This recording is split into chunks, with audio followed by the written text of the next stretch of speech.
Imagine your brand new $80,000 electric vehicle just dies on the side of the highway. Which is pretty much every driver's worst nightmare. Oh, absolutely. Yeah. So you do what anyone would naturally do, right? You call a standard tow truck. Right. But what you probably don't know is that the very truck sent out to rescue your car is, well, it's about to cause $20,000 in catastrophic mechanical damage. It's a huge issue. Welcome to the deep dive. Today, we are examining a really unique stack of sources. It's a collection of promotional materials, ad copy, and service descriptions for a business called Atlanta Mobile EV Charging. And you can find their site at atlantamobileevecharging.com, just for context. Yeah, exactly.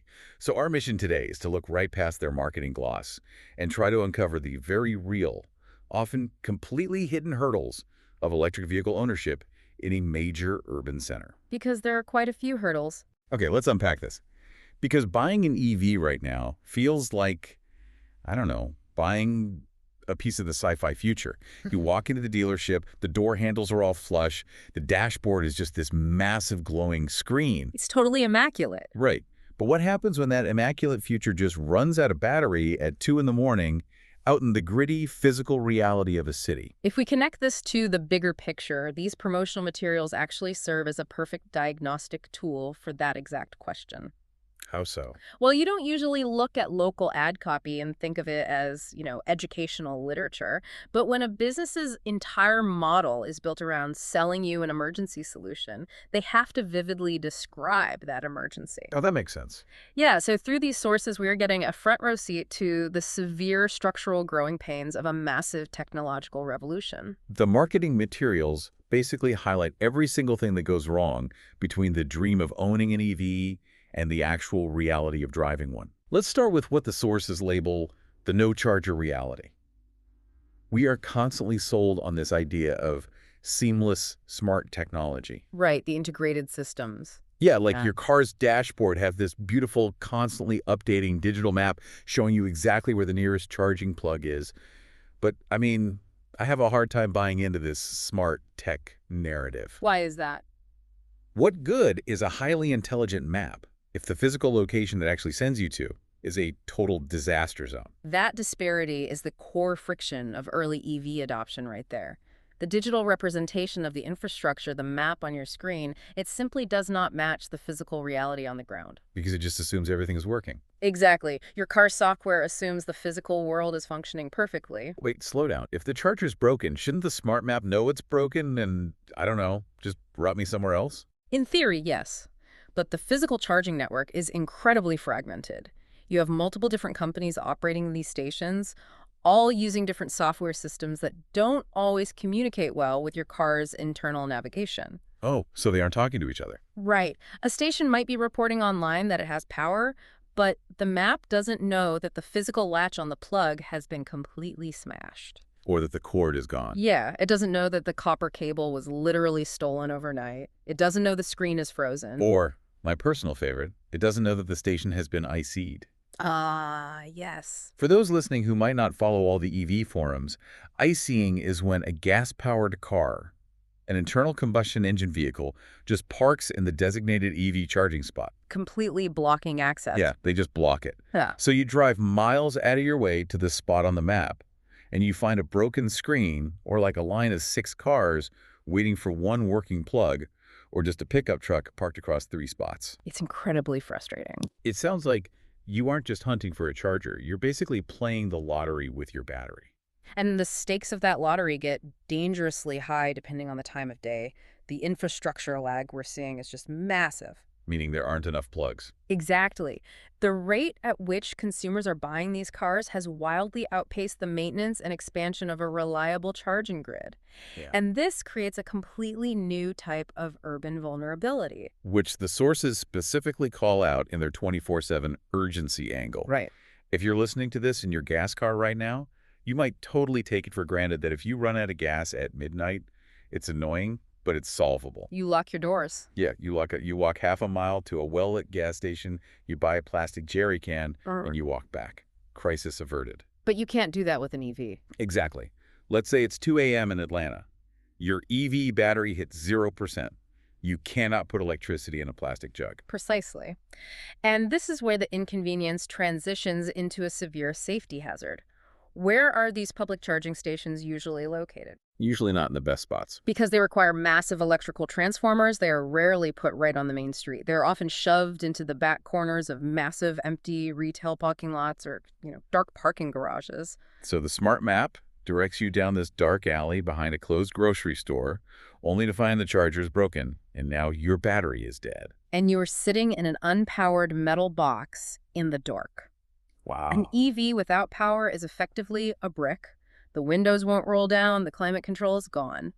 Every single minute you spend waiting in an isolated, unlit area with a dead vehicle is a minute your personal safety is deeply compromised. That is terrifying. It's a terrifying position for a consumer to be in. That isolation really changes the stakes.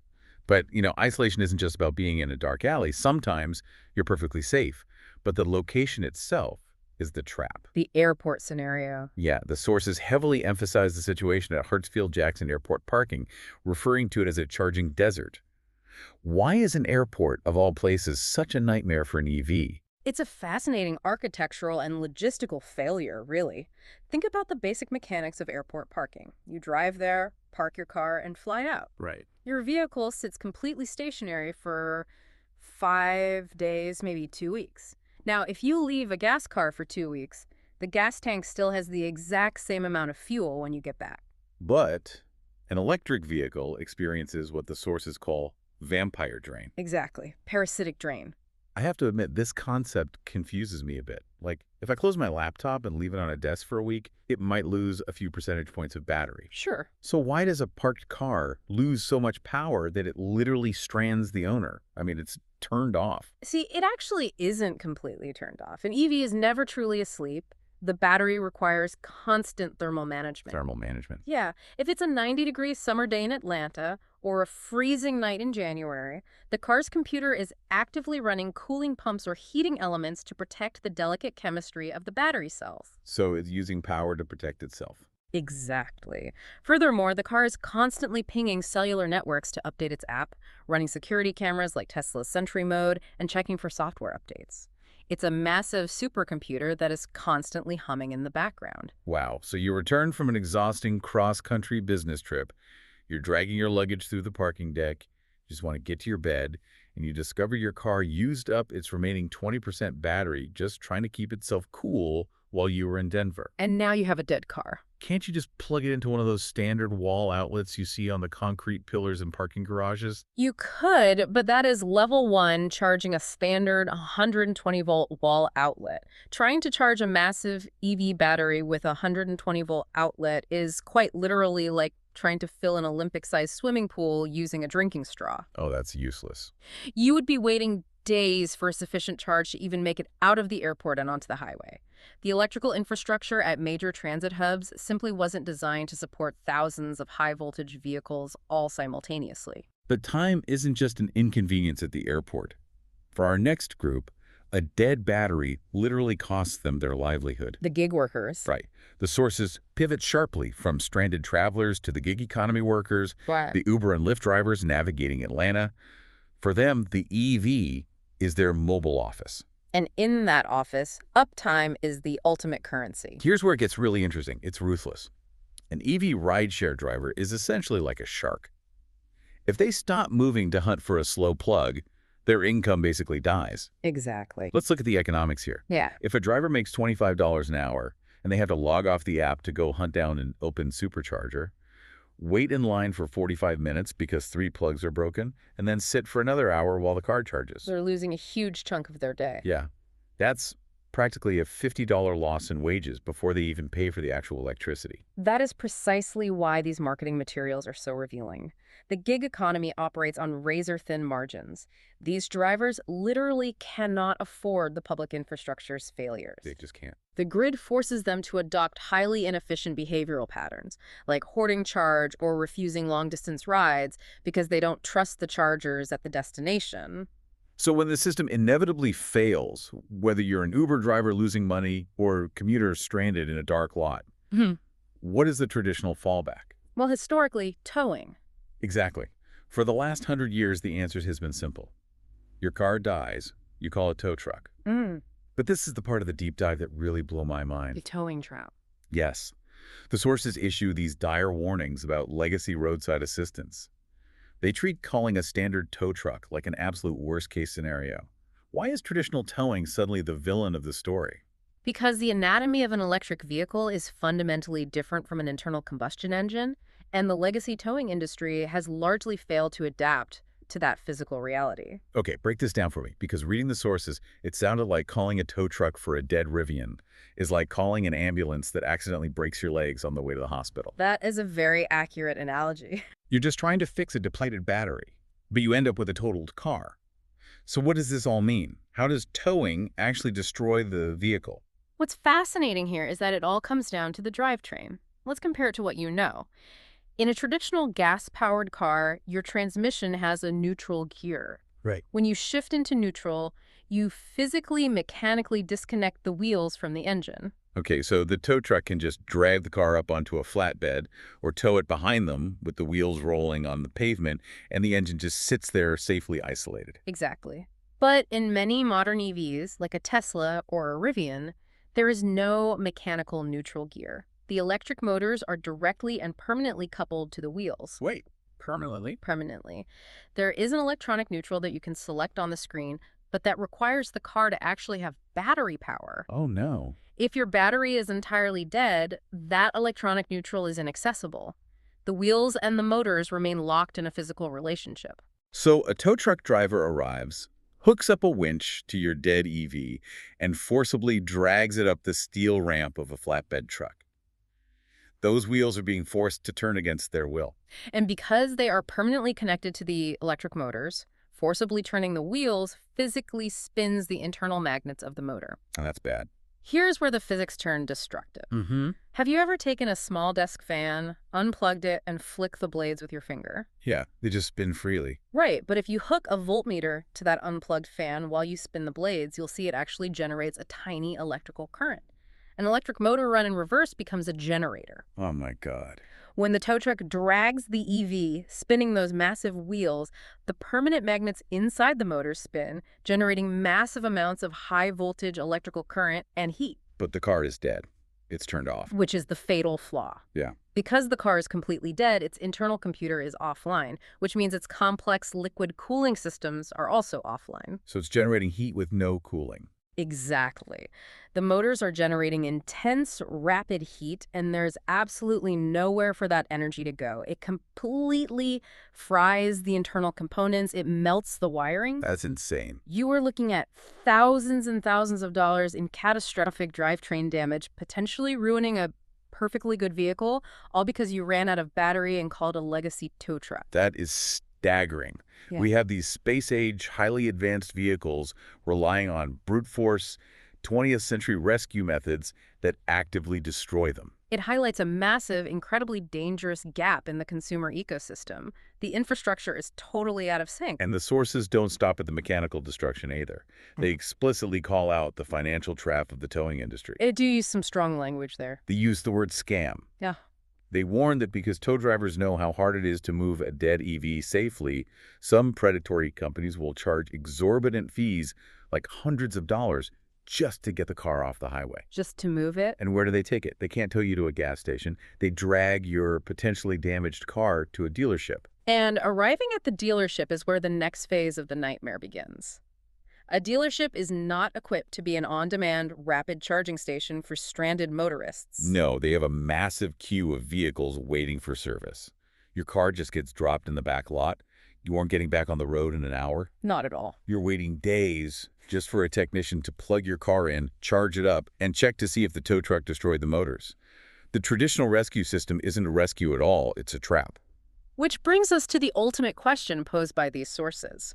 If the built-in charging network is deeply flawed, and the legacy rescue method of towing is both mechanically ruinous and financially predatory, how does the market actually solve this? Well, nature abhors a vacuum, and so does capitalism. Because of this massive gap in the EV ecosystem, an entirely new micro-industry has evolved out of necessity. This is the core of our sources today, the mobile rescue paradigm. It is a textbook example of real-time market adaptation. Let's look at exactly how AtlantaMobileEVCharging.com operates, because it is a total brilliant pivot away from the old way of thinking. They provide the only 247 emergency EV charging service in Atlanta. Right. Say you were stuck at 2 a.m. in that dark parking lot, or you're an Uber driver who needs a boost without losing an hour of driving, or you're stranded at Hartsfield-Jackson Airport. You call their dispatch at 404-XXX-XXXX, and they do not send a tow truck, No, they dispatch a highly specialized mobile charging unit. It's essentially a van equipped with its own heavy-duty power banks and high-voltage DC output. which completely changes the entire physics of the rescue. The most important factor here is that the car stays firmly planted on the ground. Right. No movement. There is no winching, no dragging, no spinning of the wheels.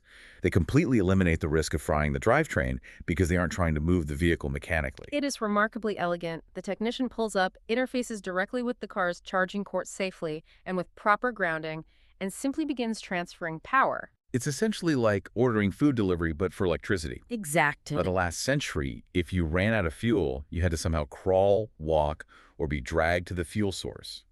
This model flips that completely. Instead of forcing the heavy, dead machine to go to the power, they bring the power directly to the machine. It's a huge shift. And according to the ad copy, they do this on the spot for a fraction of the cost of a traditional tow. You get just enough juice, maybe 30 or 40 miles of range, to comfortably get home or to a verified working fast charger, and you are back on your way in minutes. What is most intellectually compelling about this model is how it reframes our entire concept of urban energy. Finding a plug has always been viewed as a stationary geographic problem. You have to go to it. Right, you have to navigate to a fixed point on a map. By turning that into a dynamic, logistical, on-demand solution, this microindustry is quietly decentralizing the power grid. That's a great point. It encourages us to think about a future where moving the energy to the consumer is far more efficient than forcing the consumer to hunt for the energy. It single-handedly removes the profound geographical anxiety of EV ownership. It absolutely neutralizes the panic. It takes that terrible, visceral feeling of being stranded in the dark, wondering if your car is going to be destroyed by a tow winch, and turns it into a manageable temporary pause. You just wait for the van. You make a phone call, the power drives to you, and the crisis evaporates. You bypass the predatory towing fees, you bypass the dealership waiting game, and you get your agency back as a driver. It restores control to the consumer in an ecosystem where they usually feel entirely at the mercy of the infrastructure. If you're listening to this and thinking, well, I don't live in Atlanta, or I'm still driving a gas car, why should I care about vampire drain or break-in chargers? It's a fair question. The truth is, this deep dive isn't just about car batteries. It is fundamentally about the hidden frictions of adopting any new world-changing technology. We are so easily seduced by the flashy, pristine product, the spaceship sitting under the bright lights of the dealership. The marketing dream. Exactly. Yeah. But there is always a massive, gritty gap between that futuristic product and the necessary physical support system required to keep it functioning in the real world. And that gap is where all the friction happens. It's where the anxiety lives, where the smart maps fail, and where legacy systems like towing end up doing far more harm than good. Yeah? But as the existence of this mobile charging business proves, that gap is also where incredible opportunities exist. It's where agile problem solvers step in to build entirely new industries to catch us when the promised future stumbles. The future doesn't just arrive perfectly formed. It has to be patched and rescued and literally charged up on the side of the road by people figuring it out as they go. It does leave us with a deeply fascinating thread to pull on, though. As we look ahead to the next decade, electric vehicles will inevitably become the dominant cars on the road. Sure. When that happens, we have to wonder about the long-term fate of these mobile rescue solutions. Will fleets of mobile charging vans become a permanent standard utility? Will we all carry a monthly subscription to them the same way we rely on AAA for our gas cars today? Oh. Or will the built-in physical infrastructure, the concrete, steel, and software of the grid eventually catch up and function flawlessly, making these mobile delivery services a brief, entirely forgotten chapter in the history of the automobile? It really makes you wonder. The next time you see one of those sleek, silent cars gliding effortlessly down the street, take a second to think about the massive, invisible web of logistics it takes just to keep it moving. It's a lot more than you think. And remember, No matter how much like the future it looks, nobody wants to be stuck playing the battery lottery in an empty parking lot at 2 a.m. Mm. Keep questioning the systems that seem effortless, and we'll see you on the next deep dive.